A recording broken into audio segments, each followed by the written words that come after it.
Y'all, everything is breaking wide open with this whole Venezuela Trump administration media trying to digest it. When I tell you that Marco Rubio ate his Wheaties this morning, went on all the talk shows, and also introduced some things that we haven't heard about before, which I think you're really gonna like, make sure you hit that like button, subscribe to the channel, turn the notification bell on. Guys, we are saving this country together, and this is how we do it. Bring you all the information, and you make up your mind. All right, we're gonna dive right into it. This, of course, is the show, the pre-show, before our live stream tonight at 9 p.m. Eastern Time.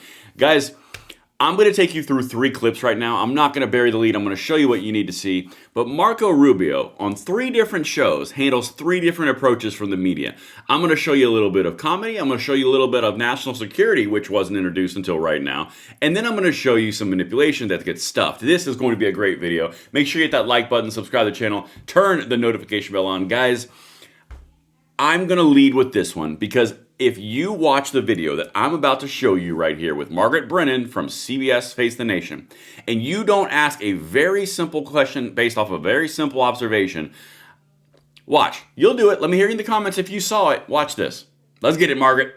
I'm curious because you just described the regime as still in place, essentially. I mean, I'm curious why the Trump administration decided to leave it intact and only arrest Nicolas Maduro and his wife, the person who controls the police, the chief thug, Cabello. He's the interior minister. He's been indicted by the United States. He was in that indictment the administration released. He's a narco-terrorist. There's a $25 million price on his head. He's still in place. The defense minister, who has deep ties to Russia, $15 million price on his head. He is still in place.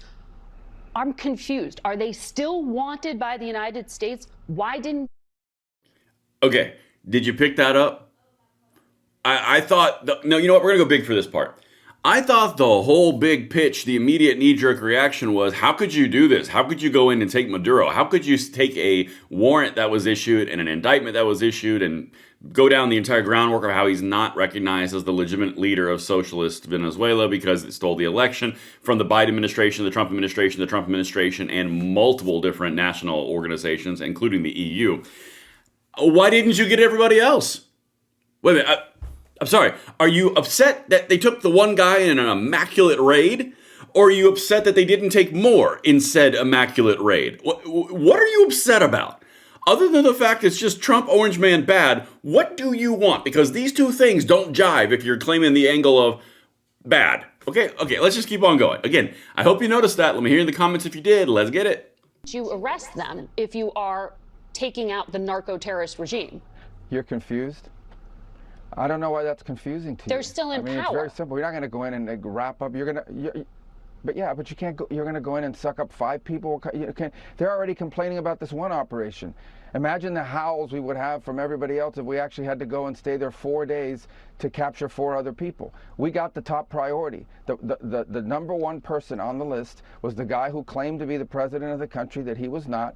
And he was arrested along with his wife, who was also indicted. And that was a pretty sophisticated and frankly complicated operation. It was. It is not easy to land helicopters in the middle of the largest military base in the country. The guy lived on a military base.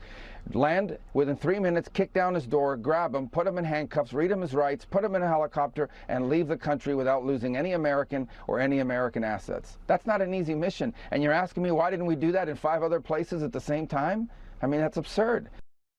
It is absurd. Of course it's absurd. But again, I want to highlight the absurdity outside of pushing our military to the bounds where they would be exposed even more so for multiple days. Absolutely correct from Marco Rubio. But here's my big question. What are you upset about?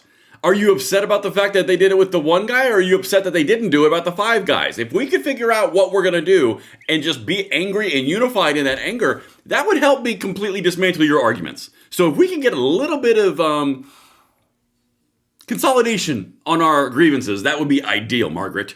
All right, let's keep on going. We got even more stuff. Again, more of this is stacking up for the 9 p.m. live show tonight, Eastern Time, of course. Here's another one. This time, we're going to go to NBC News. This is Kirsten Welker. Now, this one I want to show you because something just happened which was not introduced originally. And this is something that we touched on when we mentioned all the different geopolitical influences and inferences that other enemies across the across the planet will take from this strategically amazing and impeccable raid. All right, watch this. This is a very big thing that Marco Rubio is saying. Do not miss this piece. Let's get it. States need to take over the Venezuelan oil industry. Well, we don't need to. First of all, let me go back up. We don't need Venezuela's oil. We have plenty of oil in the United States. What we're not going to allow is for the oil industry in Venezuela to be controlled by adversaries of the United States. You have to understand, why does China need their oil? Why does Russia need their oil? Why does Iran need their oil? They're not even in this continent. This is the Western Hemisphere. This is where we live. And we're not going to allow the Western Hemisphere to be a base of operation for adversaries, competitors, and rivals of the United States. Have specific oil companies? We also want to see that oil and the proceeds from it. Hold on. We want to see the oil proceeds of that country benefit the people of Venezuela. Why have 8 million people left Venezuela? 8 million, the single largest mass migration probably in modern history. Okay, he's going to go into another piece of this, but again, this is probably one of the more important things that I want to see them talk a lot more about. Okay? Why would you want a country to be influenced by foreign actors who openly advocate against the United States in one of the main centralized countries and administrations or regimes in the South American continent, in the entire hemisphere? Why would you want them to control all the oil out of Venezuela that close to our coast? That makes sense. And then you've got the national security angle. Then the other angle of, hey, why don't we give the money to the actual people and the economy and the individuals of Venezuela, not the rich oligarchs?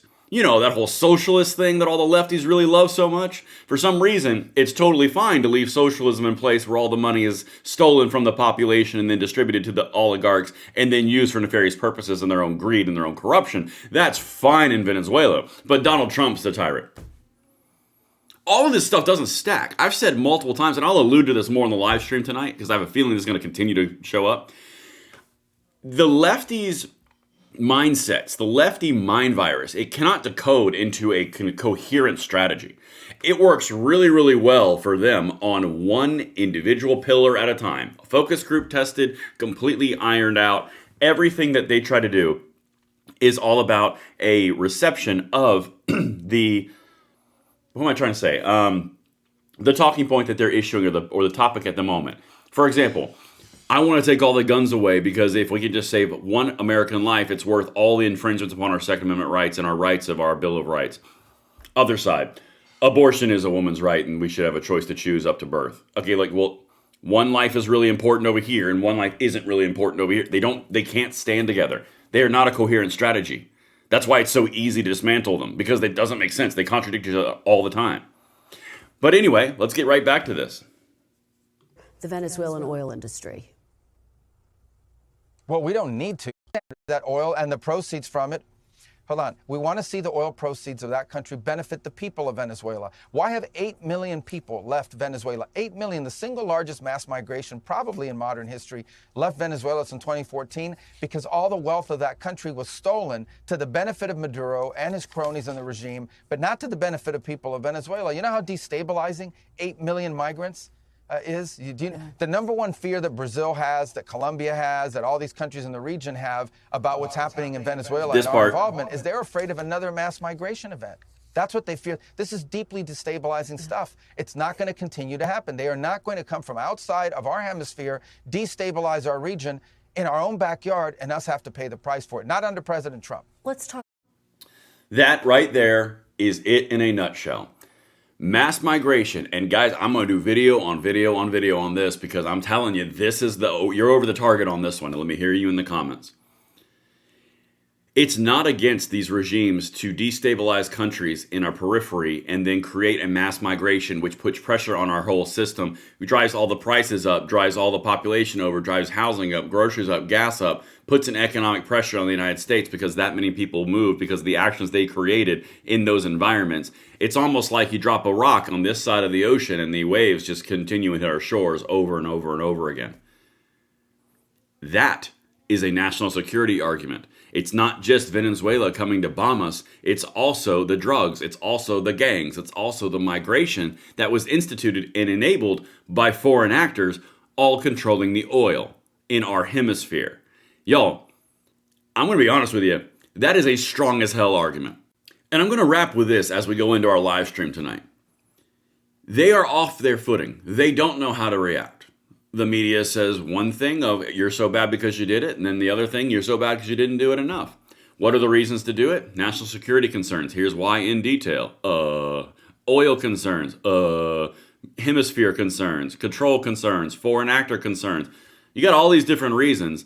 I'm telling you, the left doesn't know how to react to this, and trying to thread the needle is what they are going to attempt to do because they can't go all full Maduro, but they also can't go all full Trump. This is going to be a thing. Everything I'm going to show you is going to be linked in the description box below. Of course, I'm going to see you tonight at 9 p.m. Eastern Time live stream. See you on the next one. I'm Braden. Later.